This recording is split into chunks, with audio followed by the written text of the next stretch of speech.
nuestra, Vamos a iniciar nuestra sesión número 7, nuestra clase número 7, sobre el curso de Teología Sistemática 2. Estamos viendo la parte de la Cristología. Y el tema que vamos a abordar el día de hoy se llama Revelación Progresiva y Economía Salvífica, es decir, la obra de Jesucristo. Muy bien, pues vamos a comenzar entonces, hermanos. El tema de la cristología, ya hemos estado considerando los tres estados de la cristología, que son preexistencia, encarnación y glorificación, y empezamos ya a abordar toda la parte que tiene que ver con las dos naturalezas de Jesús, pero obviamente esas dos naturalezas de Jesús, las dos naturalezas de Cristo, tienen que ver en una fase de la revelación, que en este caso es lo que nosotros llamamos economía salvífica. Nos referimos a ese concepto de economía salvífica, entendiendo que hay un proceso de revelación de Dios para darse a conocer a sus criaturas, incluidos nosotros, y que este proceso de revelación de Dios sigue un orden, sigue una progresión, sigue una forma de funcionamiento. Bueno, cuando hablamos de orden, de progresión, de funcionamiento, estamos refiriéndonos entonces a ese concepto de economía salvífica. Y em, esto está vinculado, por supuesto, con el otro concepto de revelación. Hay una revelación general, lo vamos a ver, este concepto de la revelación lo vamos a tomar más directamente cuando entremos a la parte de la soteriología, pero ahorita nos conviene tomar la base del concepto, que es revelación es toda aquella manifestación por la cual Dios se da a conocer hacia sus criaturas. Y esta revelación entendemos por el propio testimonio de la Escritura que es una revelación progresiva, que es una revelación que va avanzando de menos a más. Y por lo tanto, en este sentido, se trata, mucho hemos escuchado y reflexionado que de, entre es- de este proceso de revelación por la cual un fenómeno muy, muy extenso por el cual Dios se da a conocer, el punto más alto de su revelación, de su manifestación hacia el ser humano, obviamente lo es el Señor Jesucristo. Entonces, Jesucristo tiene una parte importante que yo diría que es la parte medular de la revelación divina, y constituye también, para el conocimiento de Dios, constituye un antes y un después en el conocimiento de Dios. Entonces, Jesucristo, su obra es una labor de intermediación. Por eso en el Nuevo Testamento a Jesús se le llama el mediador entre Dios y los hombres. Pero este concepto también de mediador está fundamentado en la doble naturaleza de Jesús, es decir, en su naturaleza divina, pero también en la naturaleza humana. Muy bien, entonces vamos entonces con esta pequeña introducción, vamos entonces a avanzar a en nuestra clase de hoy. Muy bien. Dice la intervención de Dios en el mundo a través de los medios de gracia, que es la revelación. Existen diferentes medios de gracia, o la Escritura nos lleva a considerar que han existido en distintos momentos, distintas épocas, en distintos periodos de la historia, medios por los cuales Él se ha manifestado a nosotros. Y aquí tenemos los esquematizados los momentos históricos de la revelación más notables. El primero de ellos, por supuesto, es la creación. La creación es el primer momento, es el momento que abre la economía salvífica y la creación, tanto en el Antiguo como en el Nuevo Testamento, existe la idea con respecto al orden creado, que todo eso existe, todo el orden creado existe justamente para manifestar a ese creador. Encontramos esta idea en los Salmos, en donde hay una conciencia acerca de Dios, de que el acceso que se debe de tener a Él en cuanto a poder, sabiduría, omnipotencia, etcétera, pues todo eso está reflejado o se puede observar en la creación. En el Nuevo Testamento, el propio apóstol Pablo utiliza ese argumento, hablando del concepto de revelación general, para decir en su carta a los Romanos, en el capítulo 2, bueno, desde el capítulo 1 lo hace, capítulos 1 y 2 de Romanos, en donde el apóstol Pablo manifiesta cómo es que Dios o lo que es Dios se puede conocer a través de la creación. Pero él señala que el hombre ha errado esta parte, se ha equivocado, porque ha creado ídolos y ha adorado a los fenómenos naturales primeramente antes que al creador.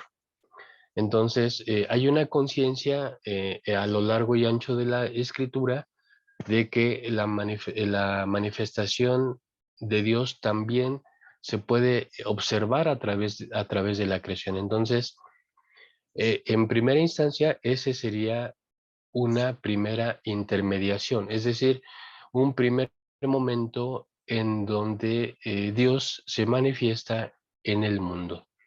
Obviamente hablamos de la intervención de Dios en el mundo, en esa parte de la revelación existe porque existen las escrituras. Si el mundo no existiera, no tendría sentido que Dios se revelara o que Dios se diera a conocer. Es hasta que el mundo existe y hasta que el ser humano camina sobre la tierra que empieza a operar la revelación divina. Muy bien, un segundo momento muy importante también es el momento de la elección. La elección es un punto también trascendental porque ahora Dios no se manifiesta de manera impersonal a través de lo creado, como bien lo señala el apóstol Pablo. Dice, el ser humano con su inteligencia puede ver la creación y puede ver al creador detrás de la creación. Pero en el momento de la elección es un momento mucho más especial porque entonces Dios ya no, su revelación ya no surge de una manera impersonal, sino que ahora es un paso mucho más adelante porque ahora Él se manifiesta, pero lo hace a través de un pueblo en específico. Y la elección, el concepto de la elección nos va a decir que el pueblo ha sido elegido no porque fueran los mejores, no porque fueran los más aptos y los más fuertes, sino justamente porque a Dios le ha placido eh, utilizarlos a ellos para manifestarse a sí mismo. Así es que una de las tareas principales del pueblo elegido, que en este caso habrá de ser el pueblo israelita, va a ser manifestar, en este caso, quién es ese Dios, porque si estamos hablando en un contexto en donde las creencias son muy diversas, hay muchas manifestaciones religiosas y de hecho el primer mandamiento, no tendrás dioses ajenos delante de mí, ya está ubicado en esta parte de la elección, en donde aunque los pueblos, los diferentes pueblos, recordemos que, bueno, Israel viene de un pueblo politeísta que son los egipcios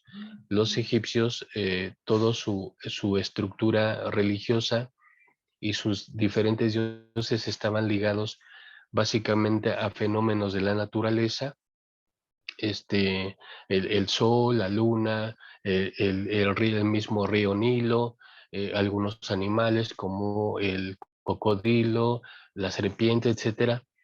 Entonces, su religiosidad es una religiosidad, dijéramos en términos eh, de análisis, una religión naturalista, porque su concepción del mundo y de la manifestación de los dioses está ligada a los fenómenos naturales.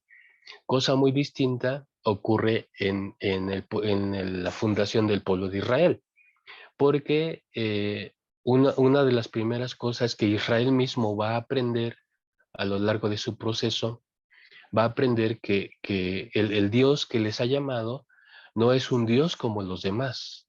El Dios que les ha llamado es el verdadero Dios que justamente al manifestarse con ellos está también manifestándose hacia un mundo idólatra y politeísta.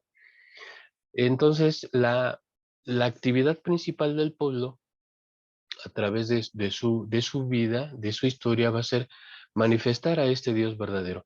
Por eso es que nos llama la atención justamente que el primer mandamiento en Éxodo 23 sea, no tendrás dioses ajenos delante de mí. Y esto nos sitúa en un momento histórico, porque hoy día nosotros en nuestra conciencia y nuestro conocimiento diríamos, bueno, es que no hay más que un solo Dios. Hay muchas creencias, sí, pero de manera real solamente existe un solo Dios. O sea, hay uno solo, no hay muchos. Entonces, ¿qué sentido tiene decirle al pueblo israelita, no tendrás dioses ajenos delante de mí, si realmente existe uno? Dios lo sabe, solo existe uno, los demás son ídolos, son creaciones humanas. Bueno, sí, nosotros desde ahora diríamos eso, desde nuestra conciencia actual y nuestro momento histórico actual, diríamos eso, ese mandamiento no tiene sentido. Pero si nos ubicamos en el momento histórico del pueblo israelita, en donde hay una certidumbre de que sí existen muchos dioses y que, bueno, hemos sido llamados por un Dios especial y hay que conocerlo, hay que relacionarnos con él y manifestarlo a las demás naciones. Por eso es que en los conflictos que tiene Israel con sus pueblos, con los pueblos vecinos, también se trata de un decir, bueno, veamos quién es el Dios verdadero, ¿no? Y por ejemplo, ahí tenemos episodios como el caso de Elías, con los 400 profetas de Baal, que Elías, burlándose de ellos, les dice, bueno, pues oren más fuerte, griten más fuerte, alaben más fuerte, porque a lo mejor el Dios de ustedes está dormido y no los escucha. Entonces, pero hay poco a poco el pueblo va a ir cayendo en conciencia de que hay un solo Dios y que ese Dios se levanta muy por encima del resto de los ídolos, ¿no? Que a fin de cuentas son manifestaciones naturalistas, son manifestaciones de las creencias, creencias erróneas que han construido las demás naciones. Entonces, la elección es un momento importante por eso mismo, porque antes, que había sido una manifestación impersonal a través de la creación, ahora es una manifestación de Dios, pero fundamentado en la experiencia de un pueblo, una nación histórica, una nación encarnada en el contexto social, pero ellos tienen que manifestar a este Dios. Otro momento también muy importante, y que este momento va a tener una relevancia con respecto a la constitución del pueblo israelita, va a ser la promulgación de la ley. La ley va a ser entendida en este sentido como la manifestación directa de la voluntad divina. Por eso es que la ley adquiere una relevancia sin precedentes, porque justamente el pueblo se va a distinguir del resto de las naciones, no solo porque tienen al Dios verdadero, sino porque también tienen su voluntad escrita.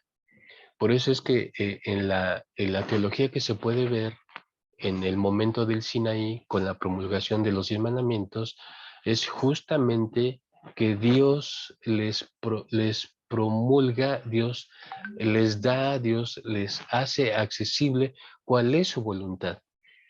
Y a los 10 mandamientos se va a ir sumando poco a poco todo un conglomerado de prescripciones, de ordenanzas y de direcciones muy diversas que van a incluir todas las áreas de la vida. No solamente lo litúrgico, lo que tiene que ver con el templo, sino que la ley se va a convertir en un medio de relación que va a invadir todas las áreas de la vida del pueblo. Lo político, lo social, lo religioso, lo ideológico, todo va a estar permeado por la ley. Por eso es que tenemos escritos como el Deuteronomio y básicamente el Deuteronomio, mucho más que el resto de los escritos, aunque encontramos disposiciones legales en otro, bueno, de hecho en todo el Pentateuco, pero muy específicamente, muy claramente en el Deuteronomio. Y también el que en segundo lugar, el documento que en segundo lugar queda es el Levítico. Entonces, Deuteronomio y Levítico van a constituir toda la base legislativa para la vivencia del pueblo, su convivencia y todo, ¿no? Cuestiones sociales, el trato con la servidumbre, la interacción entre ellos mismos, en fin, o sea, al final nosotros sabemos que si empezamos a tener un conteo de cómo se fue armando toda esta estructura legal, bueno, el resultado lo tenemos en aquellos 613 mandamientos que componen toda esa disposición legal en el Antiguo Testamento. Y naturalmente, la ley ha sido tan importante como manifestación de la voluntad de Dios que a través del tiempo y a través de los siglos este concepto ha quedado. E incluso nosotros hemos recibido en herencia esta importancia que tiene la ley. Justamente, por decir así, por poner un ejemplo, justamente en los años 70 y 80, la mayoría de los templos en México, y sobre todo los templos grandes en México, de nuestra iglesia, era muy característico que uno entraba al templo y uno veía al frente, detrás del púlpito, veía los 10 mandamientos. Ahí venían simuladas en diferentes modos, a veces algún arreglo en cemento,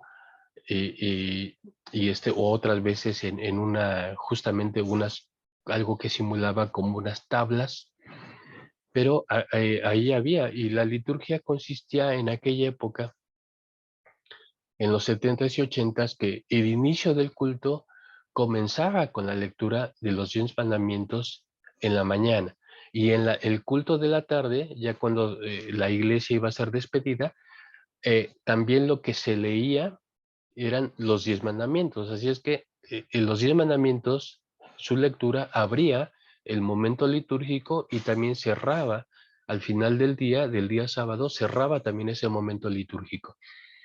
Esto ha tenido una fuerza tremenda en la mayoría de los grupos cristianos, porque la reflexión hasta el día de hoy es que debemos de guardar y preservar la observancia de la ley divina. Ahora, pero si lo estamos poniendo en este esquema de hay intermediaciones, hay una progresión, Entonces ahora viene el paso culminante, o viene el factor culminante y obviamente eso lo encontramos con Jesucristo. Jesucristo es la manifestación de Dios, pero ya no como al inicio, que era una manifestación impersonal. Tampoco ya no es una manifestación en el sentido de la elección, porque con Jesucristo la elección es un factor que se abre a toda la humanidad. Entonces se rompe esta cuestión de haber solo un pueblo, y la voluntad salvífica de Dios se abre como originalmente era el proyecto, porque cuando Abraham es llamado, Abraham es elegido, se le dice a Abraham: en ti serán benditas todas las familias de la tierra. Entonces, el proyecto divino, el proyecto salvífico divino, originalmente era de bendición universal, pero esto no se pudo lograr en, en las intermediaciones anteriores, como la creación, la elección y la ley, sino se van a hacer, o van a adquirir su plenitud en la aparición de Jesucristo en nuestro escenario histórico. Entonces, eh, Cristo manifiesta la esencia del Creador, manifiesta la esencia de lo que Dios es. Por eso, cuando Jesús nace, cuando ese pequeño niño nace en Belén, se le llama Emmanuel. Ese pequeño niño es llamado Emmanuel porque Emmanuel significa Dios con nosotros. Entonces, esta comprensión teológica sobre la persona de Jesús es muy importante, porque va a constituir la esencia, el corazón de la predicación cristiana en el Nuevo Testamento.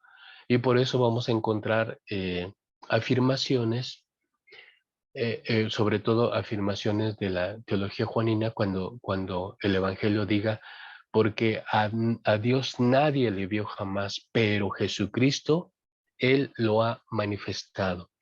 Entonces, esta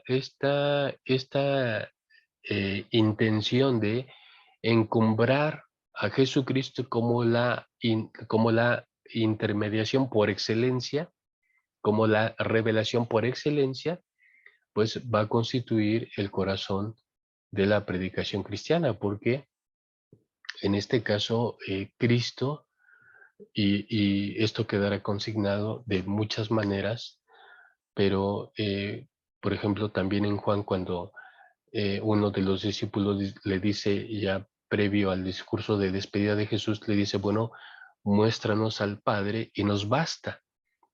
Y Jesús, que todo eso tiene un contenido teológico, pero Jesús le dice: el que me ha visto a mí, ha visto al Padre.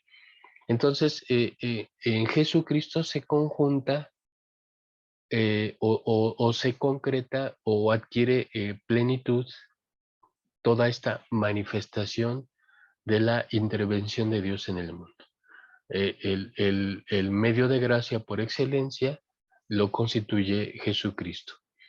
La manera más personal, directa y absoluta de este contacto de Dios con lo humano toma forma, toma lugar histórico a través de la presencia de Jesús.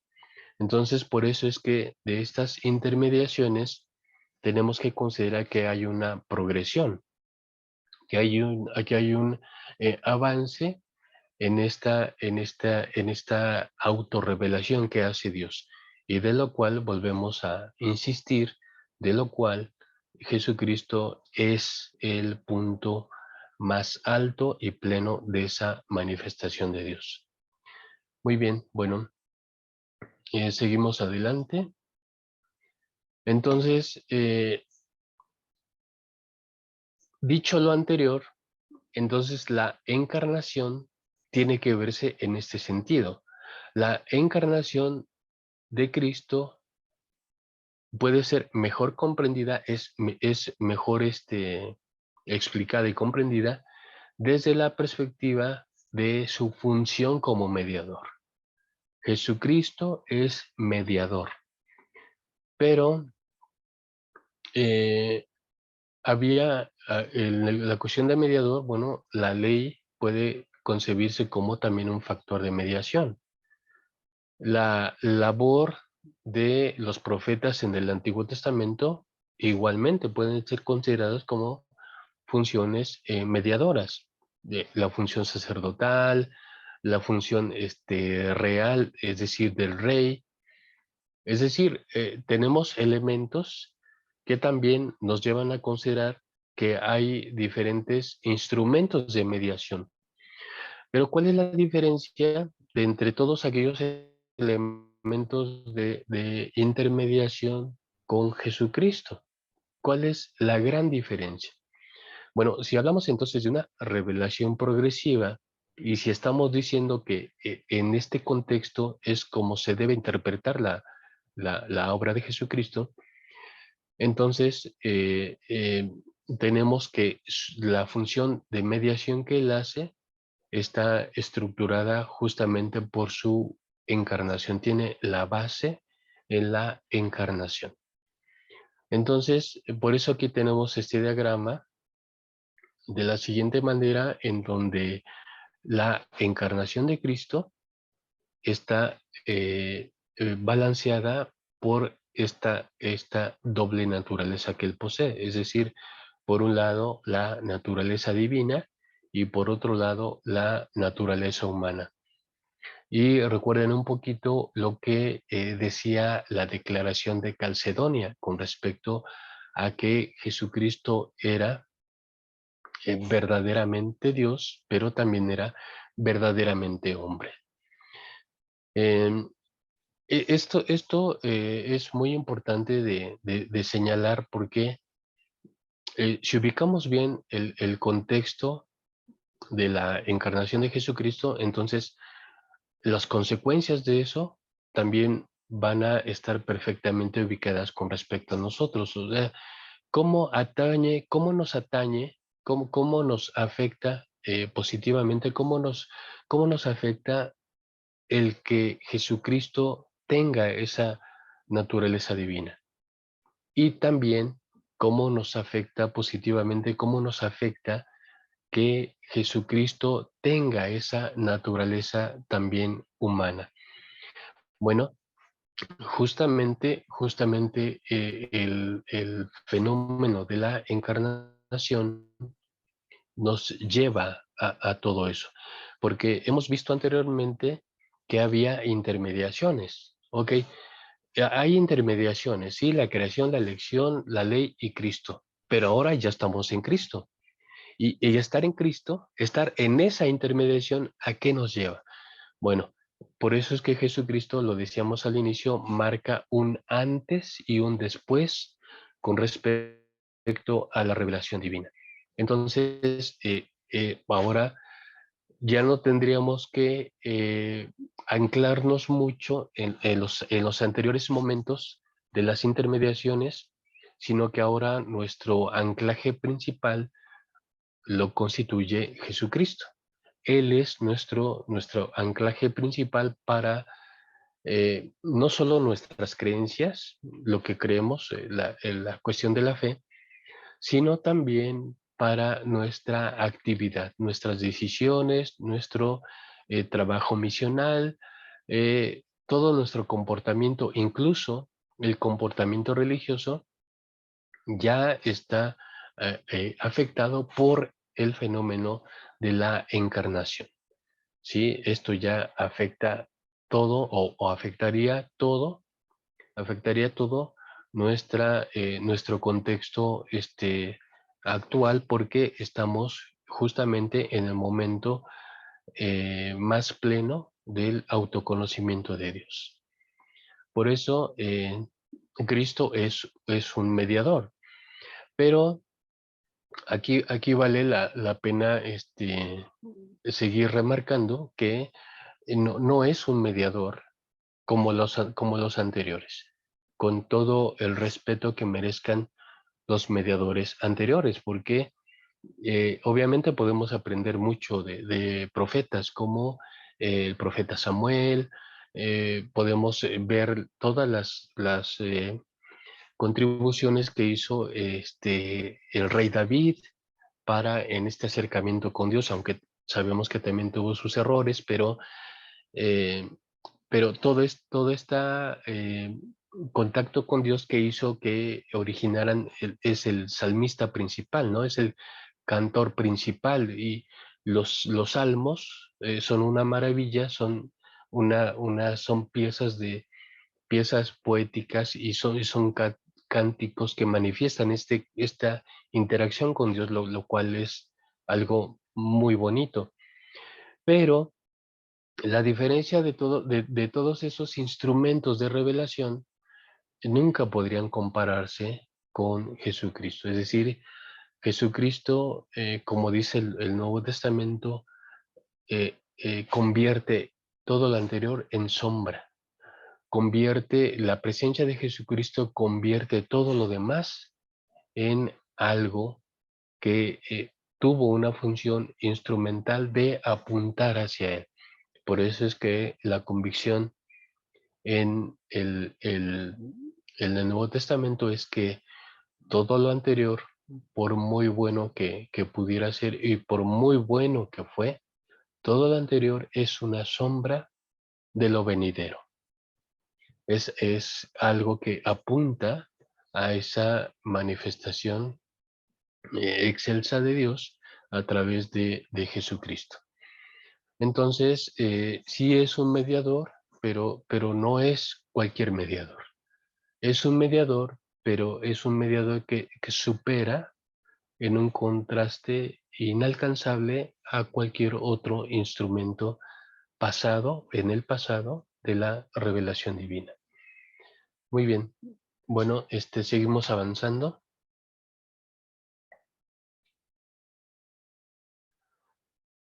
Muy bien. Ahora, estamos enmarcando entonces toda esta parte para poder entender la función de las dos naturalezas de Jesucristo en el proceso salvífico, en la economía salvífica. Entonces tenemos la función de las dos naturalezas en la economía salvífica. Y tenemos un solo mediador, tenemos una sola persona, pero con dos naturalezas. Por eso fue muy útil que viéramos todas esas posturas del pasado acerca de cómo interpretar a Jesucristo en cuanto a esas dos naturalezas, y cómo surgieron muchas herejías que decían, bueno, eran dos personas en un solo cuerpo, o eran dos voluntades en un cuerpo, o eran una sola voluntad y la otra quedó anulada. Como es natural pensar que lo divino siempre va a someter a lo humano o va a anular lo humano, entonces quien prevaleció siempre fue el Logos. Bueno, vimos todo eso. Y vimos también la declaración de Calcedonia, en donde se dice muy claramente que no. Hay una sola persona, Jesucristo, totalmente Dios, pero también totalmente hombre. Entonces, por eso tenemos este diagrama aquí: un solo mediador, una sola persona, pero sí con dos naturalezas. Ahora, aquí la cuestión es ver esto en una perspectiva funcional. Por eso es que yo tengo aquí la función de las dos naturalezas. O sea, finalmente, la discusión sobre quién es Jesús y qué lo constituye tiene esta intención de clarificar, bueno, cuáles son qué función tienen las dos naturalezas. No, porque no es solamente para que nos maravillemos o para que nos caigamos en cuenta del gran misterio que eso representa, cómo subsisten las dos naturalezas en la persona de Jesucristo. Bueno, eso es una situación muy compleja creo que lo podemos advertir. Pero la función real o el objetivo y la intención y la meta de todo eso es ubicar esta parte. Hay una funcionalidad que es vino a algo. Entonces hay una funcionalidad en que existan esas dos naturalezas en Jesucristo y esa funcionalidad la tenemos manifestada y yo quise seleccionar estos dos pasajes justamente porque nos ilustran en este sentido la funcionalidad que tienen las dos naturalezas de Jesús. Veamos primero el lado a su izquierda, que es una cita las dos son citas de Hebreos, por supuesto, pero la primera está en el capítulo 4, verso 15, donde dice, no tenemos un sumo sacerdote que no pueda compadecerse de nuestras debilidades, sino uno que fue tentado en todo según nuestra semejanza, pero sin pecado. Entonces, teológicamente, aquí tenemos la afirmación de que Jesús fue constituido conforme a nuestra semejanza.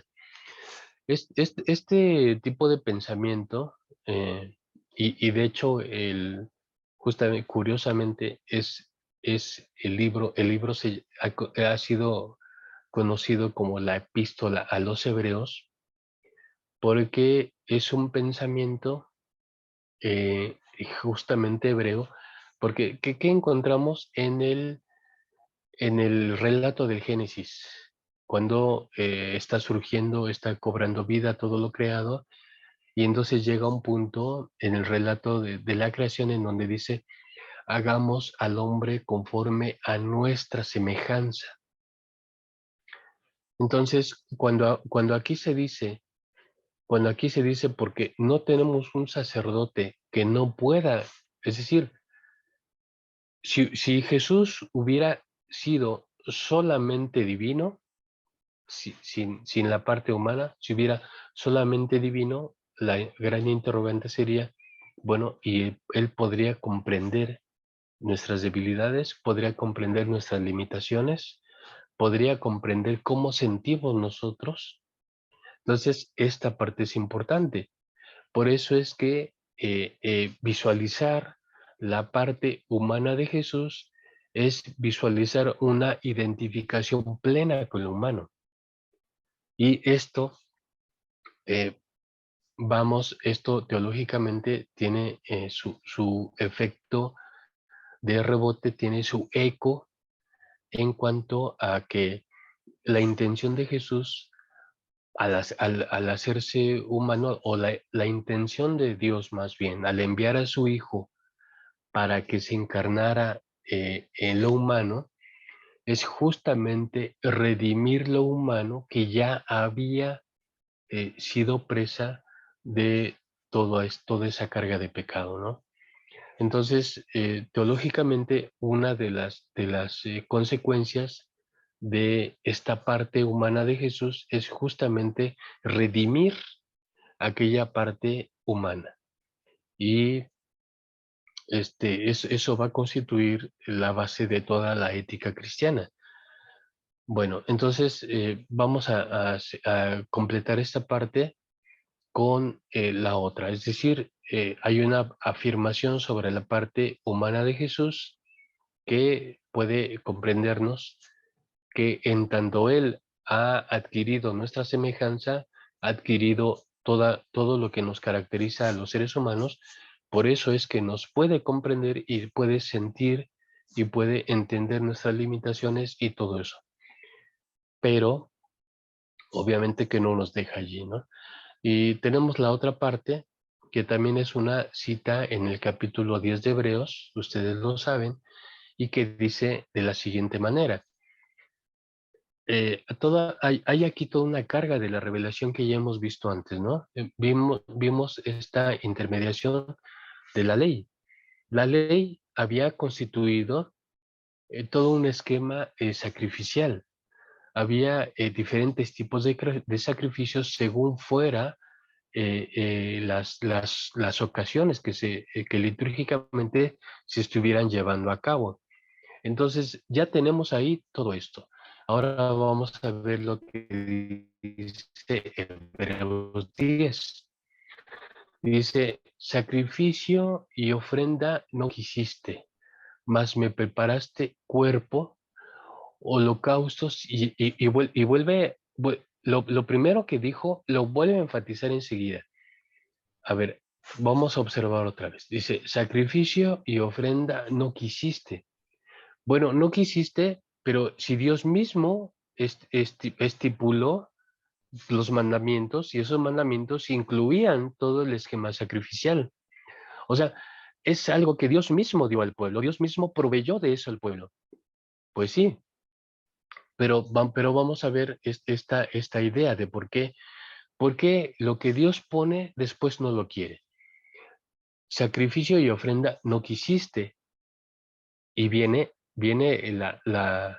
en este caso la afirmación, dice, mas me preparaste cuerpo, que es la referencia a lo de que habíamos señalado en 4.15, Hebreos 4.15, y también aquí hay mucha carga teológica porque quien dice, mas me preparaste cuerpo, lo dice alguien que ya existía. Estamos aquí, podemos ver también la preexistencia, mas me preparaste cuerpo.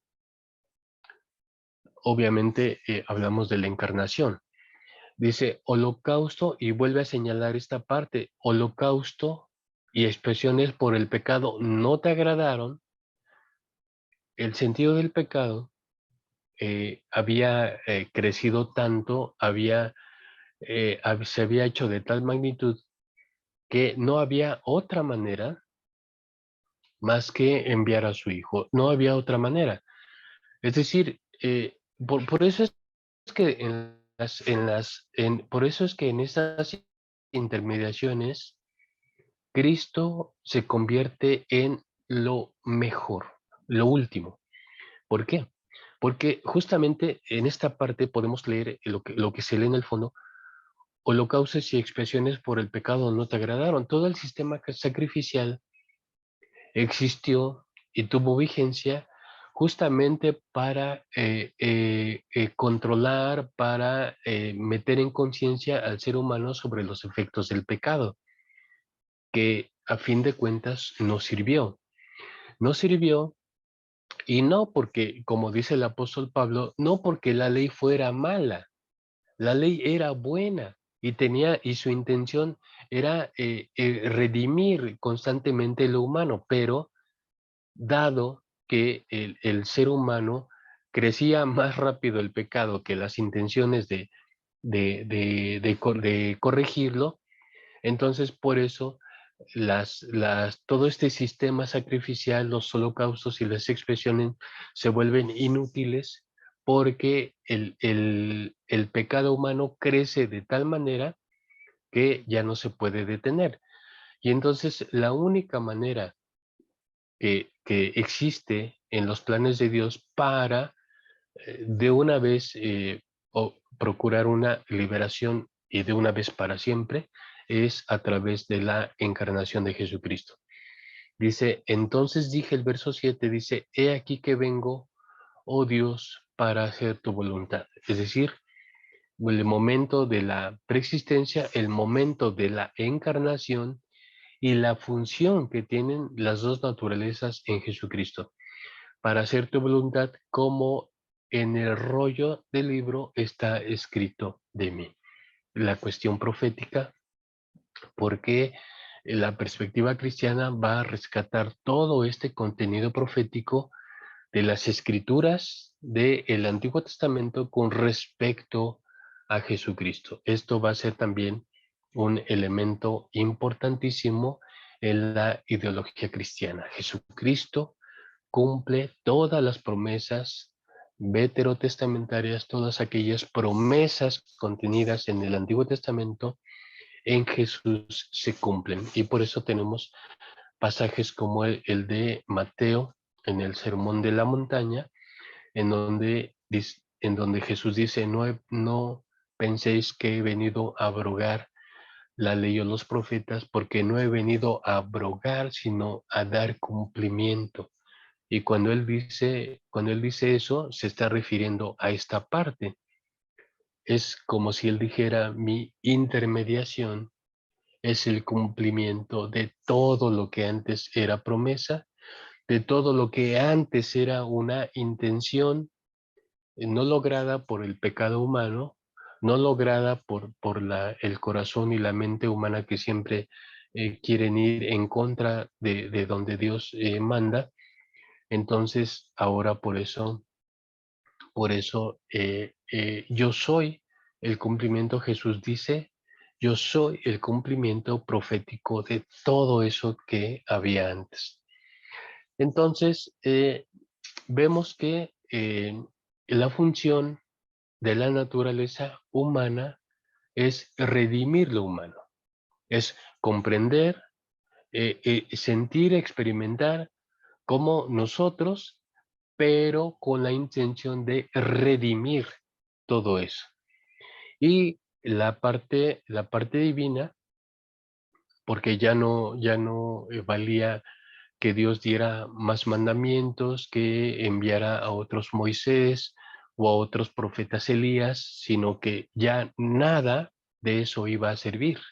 No tenía sentido seguir abundando sobre eso. Lo que sí tenía sentido es que Dios enviara a su Hijo, obviamente todo eso es un contexto teológico, lo que sí tenía sentido y lo único que tenía sentido era que Dios enviara a su Hijo al mundo para cumplir su voluntad. Una voluntad manifestada en la creación, una voluntad manifestada en la elección, una voluntad manifestada en la ley, pero nunca lograda por el ser humano hasta que Jesucristo viene. Por eso es que Jesucristo representa el punto más alto de la revelación divina y solamente en él se puede cumplir realmente la voluntad de Dios. Con Jesucristo, y por eso es que la predicación cristiana y la invitación, sobre todo del pensador que es Pablo, del apóstol Pablo, dice, ahora nosotros tenemos que estar en Cristo, tenemos que vivir en Cristo, porque estar en Cristo es esto y esto y esto más. Entonces, Jesucristo se convierte en el punto que lo atrae todo. Algunos teólogos incluso llaman a Jesús como el punto escatológico. Eso es muy interesante porque la, el sentido de la escatología es que todo se dirige hacia el final, hacia el desenlace de todas las cosas, lo que conceptamos como el reino de Dios. Y es muy interesante que algunos teólogos digan que Jesucristo es el punto escatológico porque Jesús atrae toda la historia hacia sí mismo. Y por eso encontramos este pensamiento en el Nuevo Testamento, en donde Jesucristo realmente constituye, su presencia constituye toda la esperanza, pero también constituye toda la esperanza del futuro. Por eso Jesús dice, bueno, cuando les hablen sobre el reino de Dios, dirán, helo aquí o helo allá. Dice, pero la verdad es que el reino de Dios entre vosotros está, y se refiere a su persona, porque Jesucristo ya anticipa el escatón, es decir, Jesucristo representa ya en su momento histórico en la tierra, Jesús representa la atracción de las promesas del Antiguo Testamento, pero también representa la atracción de toda esa esperanza del futuro. Y por eso Jesucristo es el que vence todos los poderes que someten al ser humano. Así de especial, así de trascendente es la figura de Jesucristo con respecto a estas intermediaciones que han existido a lo largo de la historia. Muy bien, quiero preguntar hasta aquí si existe alguna pregunta o comentario, hermanos. Hasta aquí vamos a hacer una pequeña pausa. ¿Existen preguntas o comentarios? Recuerden ustedes que hemos tratado de unir los diferentes elementos para que sea mucho más clara para nosotros el lugar de preponderancia que tiene Jesucristo y que tiene su obra con respecto a nosotros. Entonces, ¿tienen alguna pregunta, alguna duda, algún comentario que quieran decir, hermanos?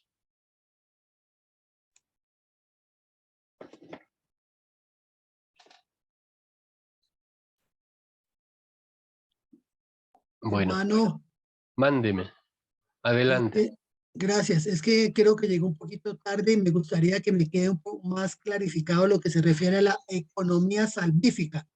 Ah, ok, ok. Sí, cuando hablamos Gracias. de, ajá, sí, sí, hermana, claro que sí.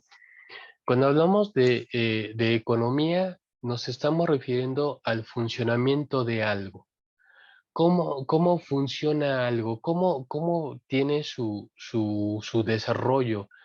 Entonces, claro que es un concepto aplicado a la teología, es un concepto que se aplica a la teología, pero que obviamente proviene de un contexto secular.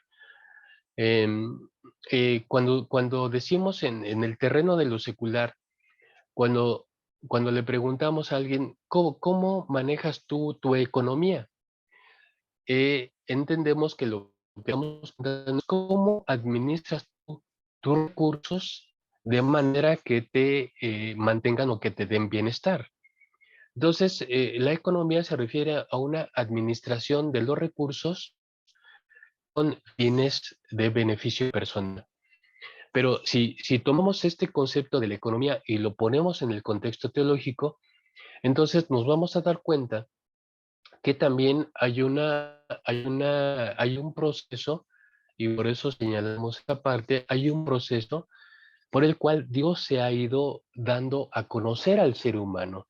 Este proceso ha tenido un orden, ha tenido una administración y se ha visto en diferentes momentos, como la creación, la elección, la ley y el punto, señalamos, el punto por excelencia es Jesucristo. Entonces, al hablar de todo este proceso, de toda esta automanifestación de Dios, de toda esta revelación divina, entonces al mismo tiempo estamos hablando de una economía salvífica, es decir, de cómo Dios ha administrado, cómo ha llevado a efecto sus planes de salvación.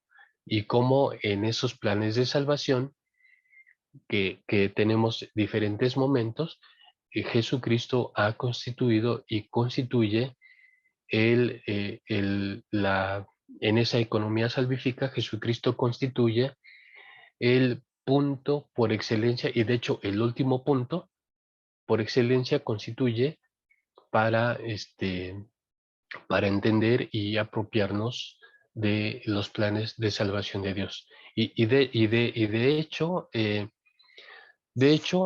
Jesucristo, el fin, lo que la Biblia conceptúa como el fin del mundo y el establecimiento del reino, estará determinado también por el retorno de Jesucristo. Es decir, su encarnación establece esta parte, ¿no? De sentir como nosotros, comprendernos, entendernos y redimirnos.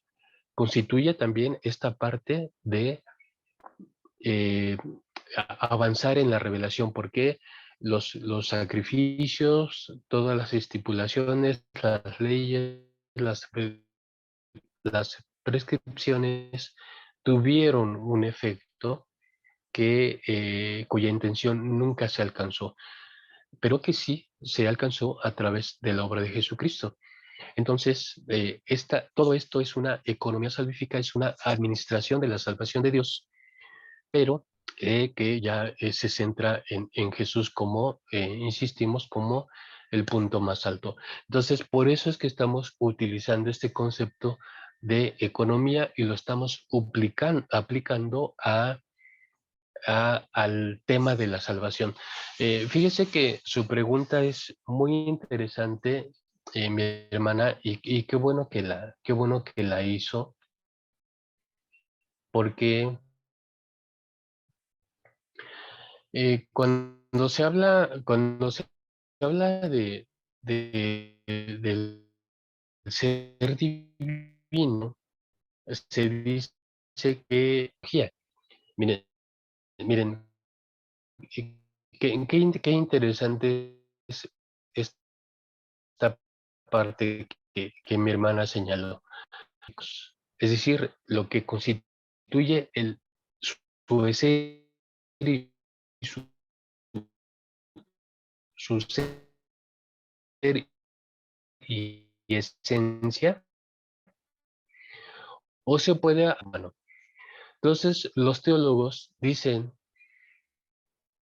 que hablar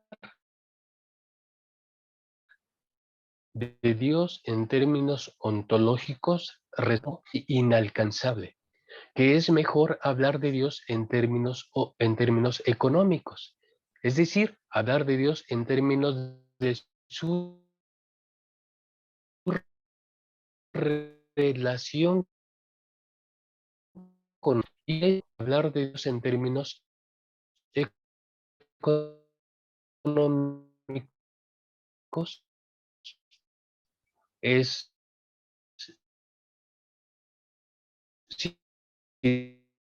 situarnos en éticos y no tanto en términos ontológicos.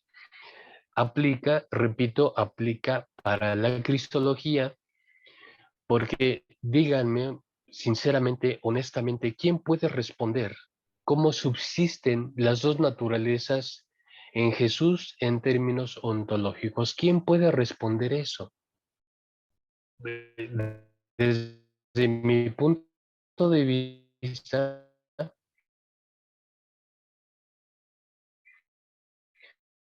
se puede afirmar por la fe que Cristo es verdaderamente Dios y es verdaderamente hombre. Lo podemos afirmar, pero ¿quién puede explicar cómo subsisten cómo subsiste lo divino y lo humano en Jesucristo? Desde mi punto de vista, no hay un teólogo que pueda responder a eso, porque es algo que queda fuera de nuestra comprensión, de nuestra argumentación. Pero ¿qué sí podemos responder? La parte económica, es decir, la parte funcional.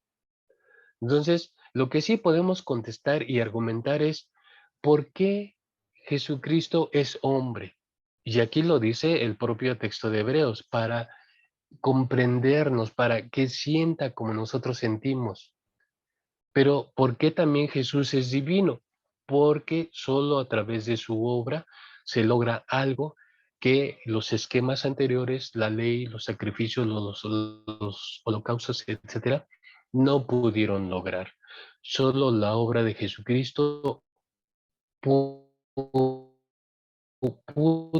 alcanzar el requerimiento, pudo cumplir el requerimiento de Dios. Mucha mayor facilidad en términos económicos que en términos ontológicos. Lo ontológico es algo bastante complejo. Esto ha sido reconocido por muchos teólogos y por eso lo más fácil, lo que queda más a nuestro alcance es hablar de la cristología en términos económicos, que es lo que estamos haciendo. Y por eso todo este contexto de la economía salvífica como esa administración por la cual Dios se revela, se autorrevela a nosotros, siendo el punto más alto Jesucristo mismo. Entonces, su pregunta, querida hermana, es muy importante y de hecho sostiene toda esta reflexión teológica acerca de la persona de Jesucristo y cómo es mucho más fácil, repito, hablar de ello en términos económicos que en términos ontológicos. Pues muchas gracias, hermana. Muchas A usted, gracias. hermano, muy amable. Y ¿alguna pregunta, comentario más, queridos hermanos?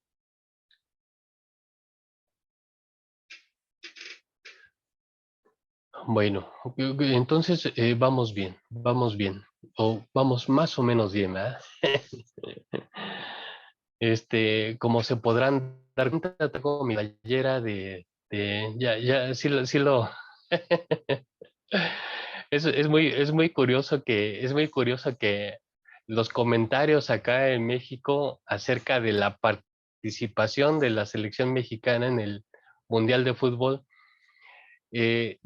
los comentaristas y por todos lados se dice, tengamos fe en que vamos a pasar, en que vamos a salir bien, porque hoy juega la selección mexicana, ¿no?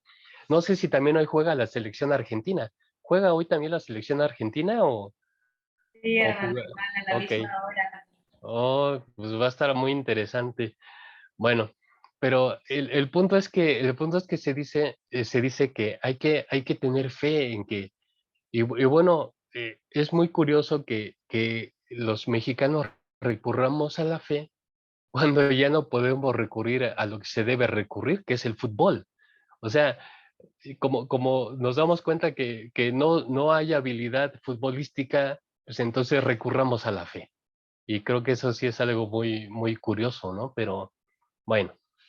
Así, y la tengo puesta porque en mi trabajo también nos piden que los días que juegue la selección mexicana tenemos que llevar la playera del equipo. Entonces, por eso es que ya la tengo lista. Muy bien, bueno, vamos a continuar, hermanos. Este, muy bien, seguimos. Me parece el texto anterior, el pasaje anterior que estamos viendo. El extracto de Hebreos 10 tiene su propio contexto. Estos versos 6 y 7, el 5, 6 y 7 que estamos citando, tienen su propio contexto. Y lo vamos a ver a continuación porque es una idea que justamente nos plasma todo este proceso de la economía salvífica. Dice, la función de las dos naturalezas en la economía salvífica. Dice, porque la ley, y esa es la concepción cristiana, todo esto es cómo se fue constituyendo la concepción cristiana. Dice, porque la ley, teniendo la sombra de los bienes venideros, no la imagen misma de las cosas, eh, ¿qué estamos diciendo aquí? ¿Qué estamos diciendo aquí? ¿O qué se intenta decir aquí? Dice, porque la ley, teniendo la sombra de los bienes, ¿qué es que algo proyecte sombra? Imagínense que ustedes están en un día soleado, están en un día soleado, el sol desciende en inclinación, de manera que la sombra de ustedes puede proyectarse. La sombra no es sino la manifestación de algo que está ahí, de algo que sí es real. La sombra es aparente. La sombra no va a ser esencia, sino que la sombra simplemente va a ser la manifestación de algo que sí es real, de algo que es verdad. Por eso aquí se está diciendo, teniendo la sombra de los bienes venideros, no la imagen misma de las cosas, la sombra es sombra. O sea, eh, es esta parte, es esta parte. Eh, siempre ha habido una magnificación de los momentos de la revelación. Y díganme ustedes, díganme ustedes, ¿ha habido ha habido una magnificación de la elección? ¿Qué se considera, qué se puede llegar a considerar hoy con respecto a la elección, por ejemplo, del pueblo de Israel?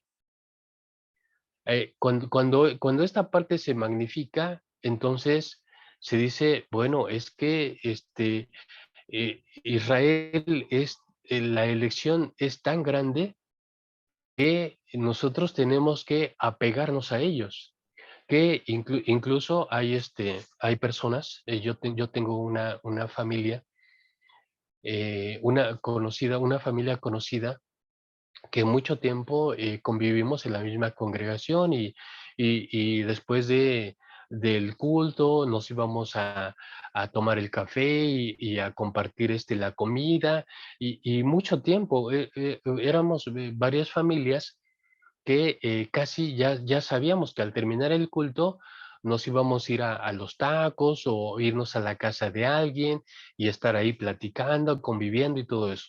Eso fue por muchos años. Y recientemente ellos han abandonado el cristianismo y se han hecho judíos. De religión se han hecho judíos. Porque para ellos esta cuestión de la elección es el todo. Entonces, cuando uno toma una parte de este proceso revelacional de Dios como el todo, entonces uno está restando el sentido que tiene Jesucristo. Y entonces ellos ahora tienen y publican, ¿no? Publica en el Facebook todos los que están haciendo el pan que se come en el día sábado, lo cocinan y lo preparan desde el viernes. Es decir, toda esta parte de magnificar uno de los momentos de la revelación de Dios como si fuera el todo. Y yo creo, ya he citado, he mencionado cómo también nosotros como iglesia, por lo menos la iglesia en México, hicimos una magnificación de la ley divina, que tiene, como dice el apóstol Pablo, la ley es buena y tiene su lugar, pero correspondió a un momento de esta revelación que ha hecho Dios para nosotros.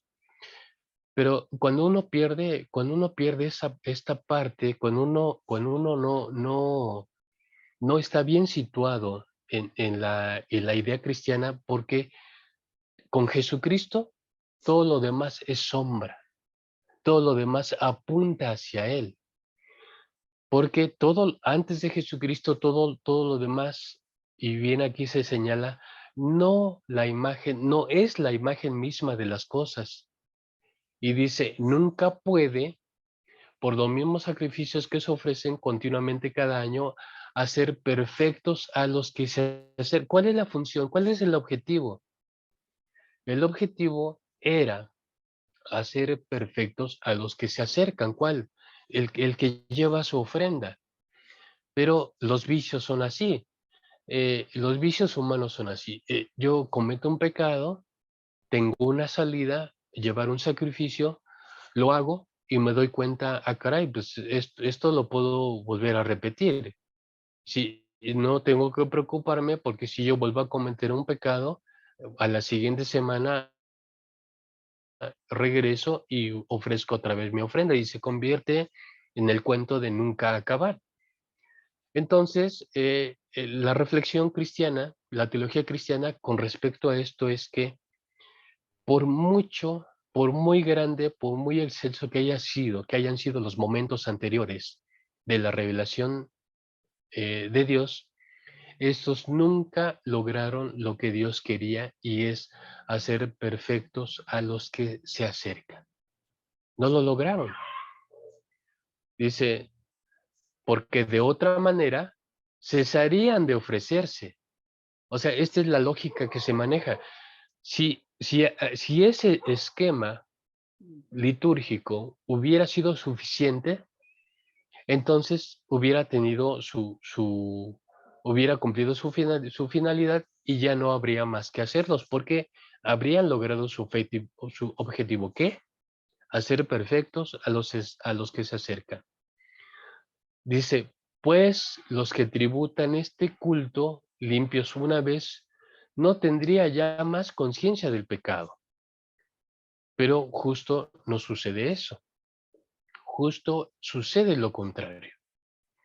Dice, pero en estos sacrificios cada año se hace memoria de los pecados, porque la sangre de los toros y de los machos cabríos no puede quitar el pecado.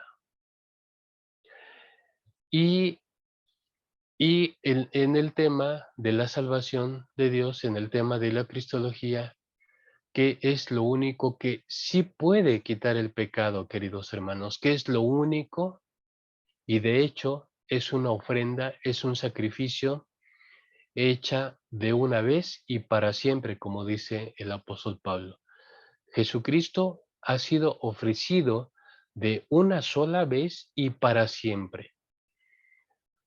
Eh, Dice, porque la sangre de los toros y de los machos cabríos no puede quitar los pecados, por lo cual, entrando en el mundo, la encarnación, por lo cual, entrando en el mundo, dice, sacrificio y ofrenda no quisiste, mas me apropiaste cuerpo, holocaustos y expiaciones por el pecado no te agradaron, entonces dije, he aquí que vengo, oh Dios, para hacer tu voluntad, como en el rollo del libro está escrito de mí, diciendo primero, sacrificio y ofrenda y holocausto y expiaciones por el pecado. Eh, ¿Por qué surgió el esquema sacrificial?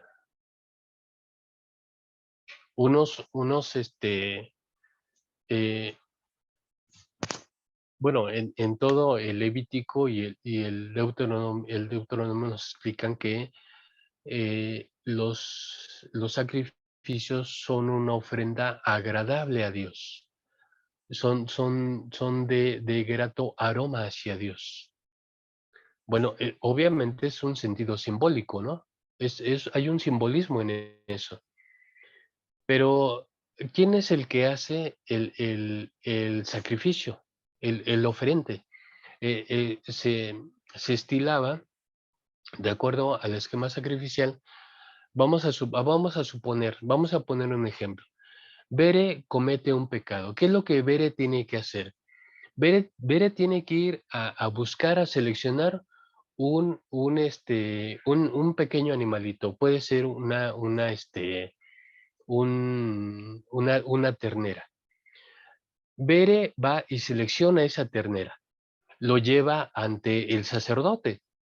Pero el sacerdote, justo cuando va a sacrificar al animalito, tiene que hacer que Bere ponga sus manos en el animalito. Al momento que Bere pone sus manos en el animalito, entonces el sacerdote degüella a la ternera, la degüella, y entonces hay una transmisión del pecado de Bere en el animalito, y al morir el derramamiento de sangre a remisión de pecados, la escritura lo dice, entonces se derrama la sangre y automáticamente se redime el pecado de Bere. Ese es como se hacía.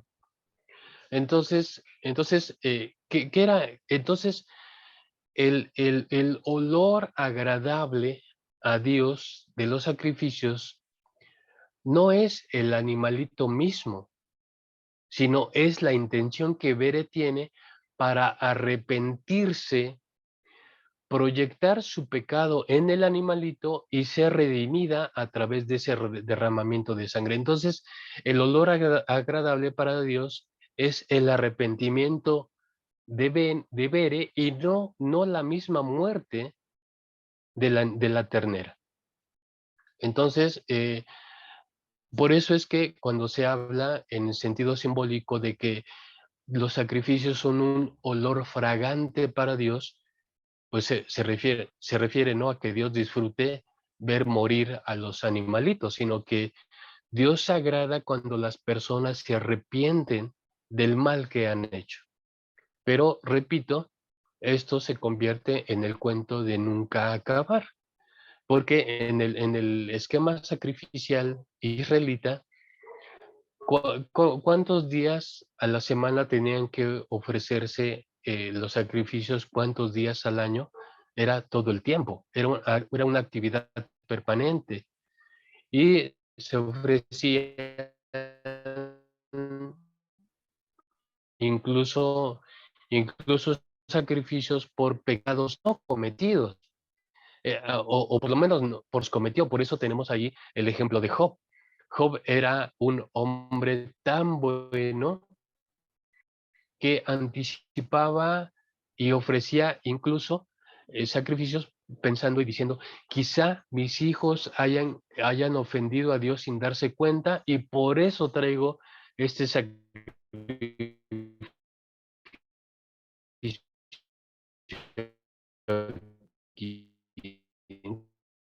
Entonces, había que cuento de nunca acabar. Dice, retomo el verso 8, diciendo primero, sacrificio y ofrenda y holocaustos y expiaciones por el pecado no quisiste ni te agradaron. Es lo que decíamos. Primero pone una cosa y después no se agrada de eso que pone. Estipula eh, eh, los sacrificios y después los rechaza. Es como lo que encontramos en los primeros capítulos también es de Isaías. Dios recrimina, por importa la multitud de vuestros sacrificios, pues que son muy fastuosos, que ustedes y sacrifican muchos bueyes, pero eso a mí que me importa, dice, contrito y humillado. No, no lo que ustedes me dan con respecto a la intención de Dios, porque va a haber un momento en el que también el profetismo diga, cansado el profetismo una y otra vez, ustedes ven como una y otra vez Dios llama a su pueblo a volverse de su mal pueblo, que recita la ley de Dios, que la tiene en las filacterias, que la tiene en los dinteles de su casa, tiene la ley por todas partes, pero dicen los profetas, dice, vendrá un momento, llegará un momento en que yo escribiré mi ley, pero en sus corazones. Lo que Dios quiere es una transformación de la persona, no los rituales en sí. A Dios no le interesan los rituales en sí. Y ustedes van a decir, bueno, ¿y esto qué tiene que ver con nosotros? Bueno, ¿qué tiene que ver con la fe cristiana? ¿Qué tiene que ver con todos nosotros? Tiene que ver mucho, porque a veces puede suceder que alguien se acostumbre a ir a la iglesia y si va a la iglesia, si está en el templo, si escucha la predicación, si participa en la alabanza, con eso ya se siente satisfecho. Con eso ya cumplió su parte cristiana, ya es un buen cristiano, pero no lo sabemos, porque si la ley de Dios no está escrita en el corazón, en la mente, si en este caso la experiencia del pecado no trae verdadero arrepentimiento y verdadera transformación, entonces de nada sirve cumplir el ritual, de nada sirve cumplir con lo que ya esquemáticamente se hace.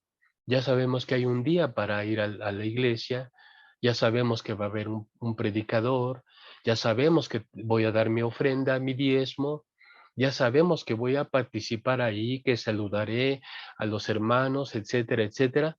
Yo ya sé que voy a hacer eso, pero cumplir con el esquema, cumplir con el requerimiento legal de algo, no garantiza que Dios esté satisfecho con nosotros. Y por eso es que la presencia de Jesús y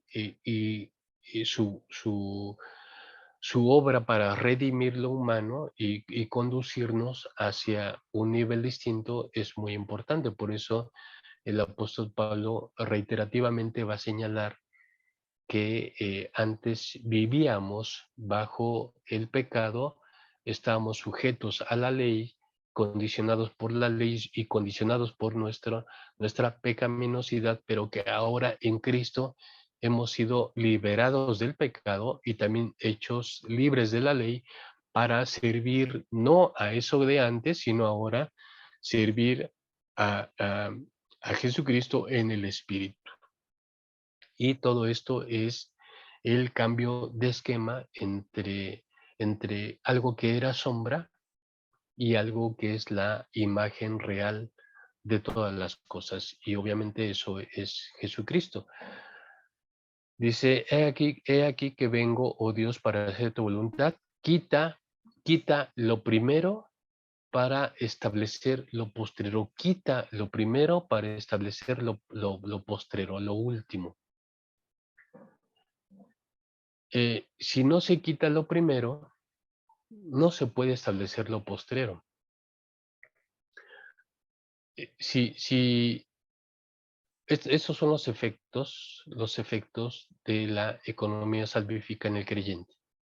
Yo no puedo estarme conduciendo conforme a un modelo de mi vida antes de conocer el Evangelio y antes de conocer a Cristo. No funciona.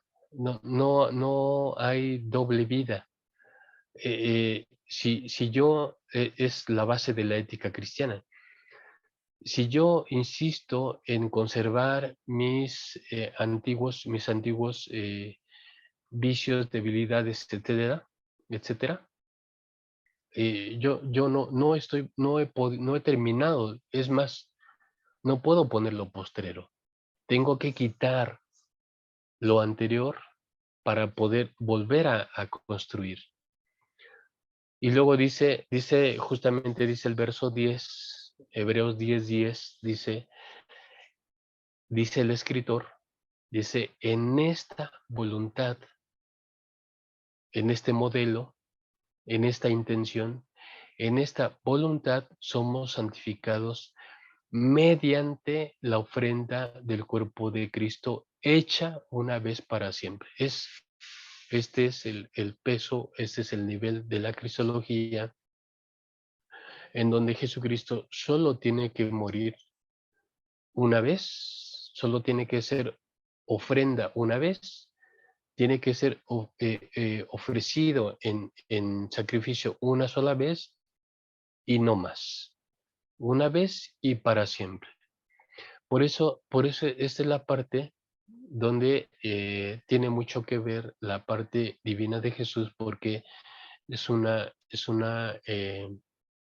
sacrificio, es una acción que elimina todo el pecado, que abole de abolir, que su función es abolir toda esa esclavitud que nos anclaba al pecado y ahora nos renueva. Por eso el apóstol Pablo dice, si alguno está en Cristo, nueva criatura es. Las cosas viejas pasaron, he aquí todo es hecho nuevo.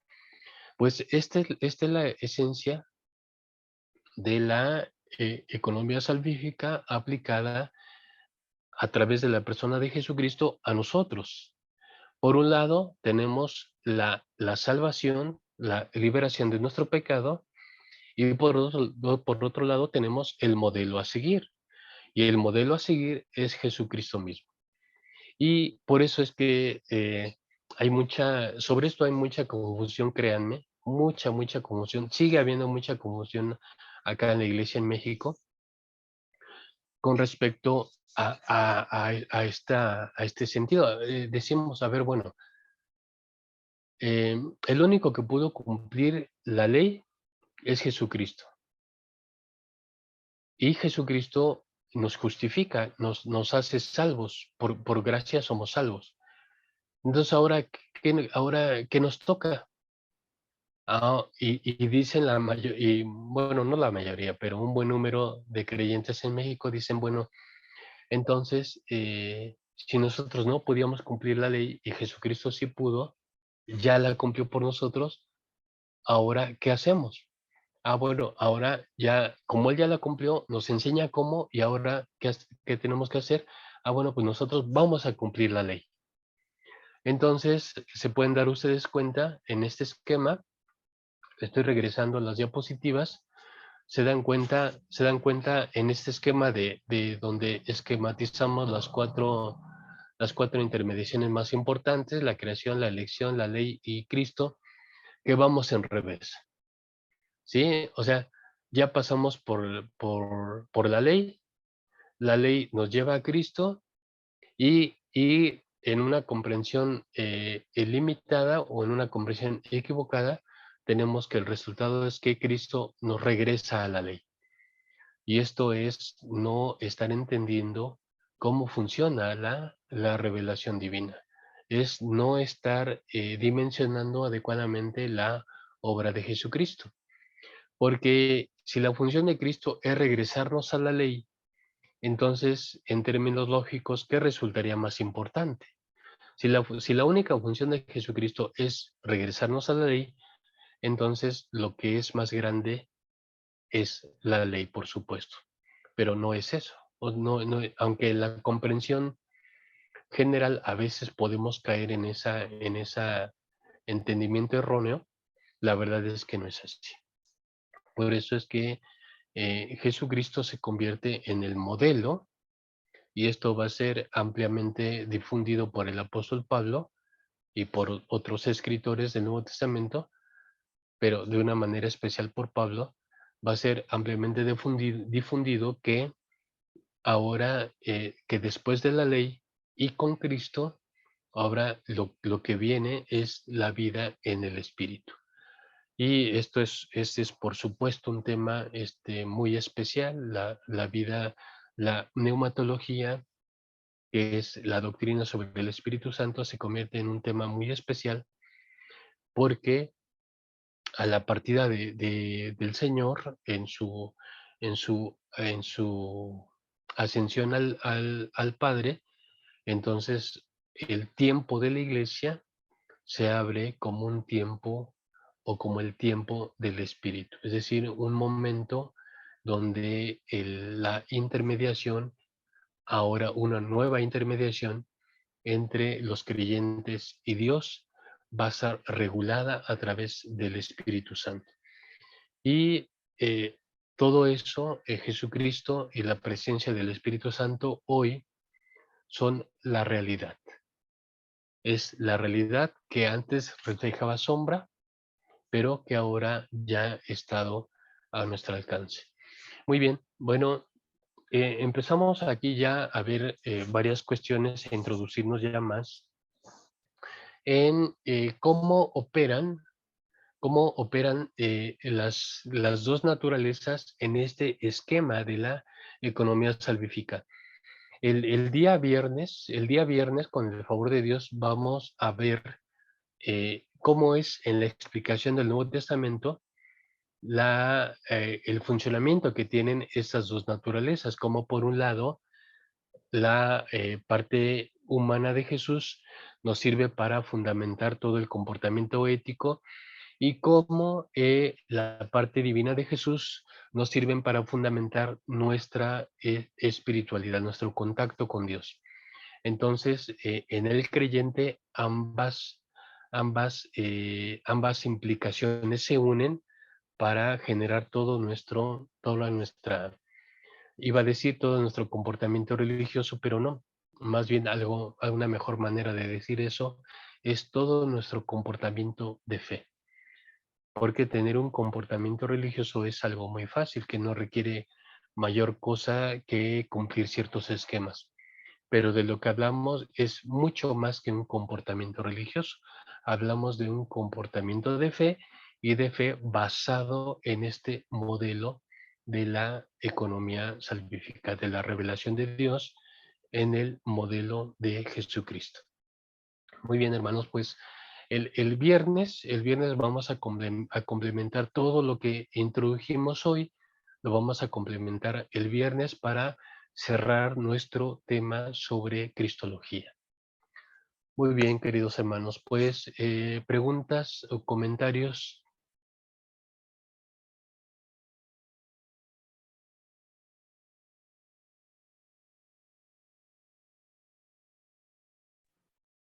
No, hermano, bueno, buenos días a Ok, todos. ok, Muy claro todo, la verdad que muy clara la clase, hermano, Dios la bendiga. muy bien, pues muchas gracias por su atención, muchas gracias por su presencia y pues que disfrutemos este día y que nos, nos, que gane Argentina y que gane México también, ¿verdad? Que ganen los dos. Bueno, pues un abrazo, queridos hermanos. Ustedes saben que les aprecio mucho y por favor, hermano Pedrito, nos despide con una oración, por favor. Sí, Señor. Nuevamente, Señor, dándote gracias por este tiempo que nos ha regalado, un día más, te plació darnos, Padre, para que, Señor, lo disfrutemos con todas y cada una de las bendiciones que tú tengas para darnos, Padre, conforme a su voluntad, Señor. Muchas gracias, Señor, por la enseñanza que nos das en esta mañana, Padre bueno, Señor, y poder nosotros seguir corroborando, bendito Dios, esa naturaleza tuya, Señor, que solamente tú la tienes, Padre, en la parte divina y la parte humana, mi Señor.